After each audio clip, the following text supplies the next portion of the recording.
Why is God taking his time? Some people are accepting the results of a fraud gate.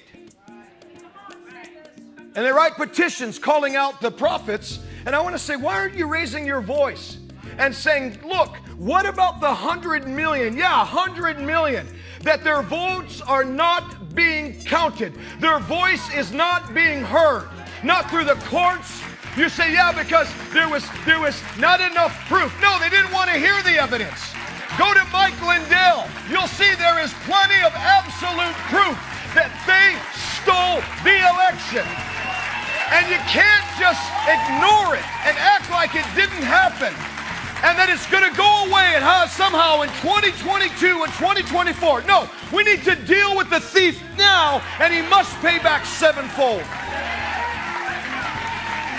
Really, sevenfold ought to be 7 more years for 45, because you already stole one. They don't want voter ID because they know if there was voter ID, they'd lose, just like they lost last time. Okay? Just like, and by the way, if a pipeline can be hacked, you're telling me an election can't be hacked? Come on, man. Come on, man. Rome is burning. While Rome is burning, well, you can't even go to the gas station right now and get gas. But you're telling me, hey, just don't say anything controversial, Pastor Todd. Don't say anything controversial. Be careful. Really? Well, that's how we got to this mess that we're in right now, where they're calling guys girls and girls guys. That's how we got to this mess. We're trying to shoot you with chemicals, tell you that you can't travel if you don't do it. Show me your papers. Vaccine passport. Are you kidding me? Are you kidding me? No, we were made for a time as this, to take a stand. We were made for a time as this. This is Joe Biden's America, but really, this is the enemy's America, and what we're seeing right now. He's trying to play his last stand, his last hurrah. Trying to make it like it's the end times right now. But he's overplayed his hand. Because this is the time for the church in America to rise up, to stand up. Hey guys, Jeff Jansen, Global Fire Ministries International. My daddy always used to say, look, if you don't stand for something, you'll fall for just about anything. If you haven't been called a conspiracy theorist yet, you're probably missing the mark and don't even know what one is. Look, we are on the verge of the greatest global economic reform and revolution that's coming to the Church of Jesus Christ that we've ever been in. Everything that can be shaken will be shaken. If you're not standing on the right side of the issue, you're on the wrong side of the issue. Most of the church is asleep. They're not woke.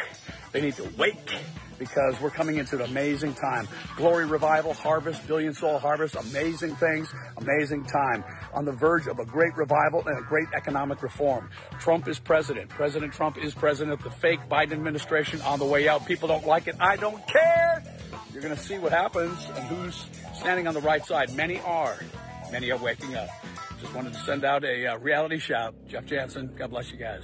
Don't be mad at me. That's why I've always been very careful, especially under the tent during this whole election debacle the last year or so, to not say, well, I'm here to tell you, thus saith the Lord. But I have said some things very demonstratively that I still will double down, triple down, quadruple, tenth to the power down on it, because I know in my spirit that God said what he said and God did what he did, right? And so all of a sudden, for example, when Trump didn't get in the White House, I just got to use this because this is like the biggest one, because this like exposed a lot of people. When Trump didn't get in the White House the way we thought he was going to get in the White House.